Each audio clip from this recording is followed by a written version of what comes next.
Dampak domino efeknya kita mungkin melihat, mendengar ya, misalnya Provinsi Jawa Barat sudah melakukan kebijakan yang sama meskipun duluan Aceh. Nah, terkait best practice contoh-contoh lain, terus terang kami terinspirasi dengan kejadian di Islandia, Pak, di salah satu negara di Eropa Utara yang sekarang merupakan salah satu negara yang paling bahagia di dunia, paling aman ya.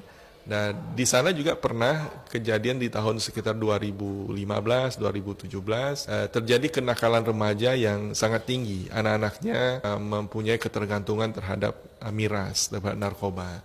Nah, setelah dilakukan penelitian dan juga diterapkan kebijakan jam malam, dan tentunya tidak hanya jam malam, tapi juga pemerintah di sana juga menyediakan aktivitas, pilihan-pilihan aktivitas di malam hari kalau mereka dilarang untuk kumpul-kumpul, ngongko-ngongko di tempat-tempat yang bisa berdampak negatif. Mereka juga menyediakan misalnya gymnastik untuk kalau ada orang yang senang olahraga dia bisa berolahraga, tempat seni, dan bahkan juga yang direkomendasikan yang paling utama adalah komunikasi antara orang tua dan anak di malam hari itu benar-benar diintensifkan. Jadi quality time dengan orang tua itu perlu ditingkatkan.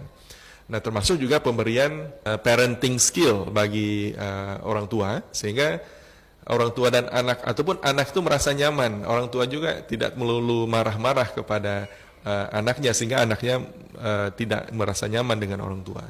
Nah, semua ini saya kira perlu dilakukan secara komprehensif agar energi, potensi anak siswa itu tidak terbatas, ya, tidak terbatas dengan melarang ini tidak boleh itu, tapi harus diarahkan pada aktivitas yang positif.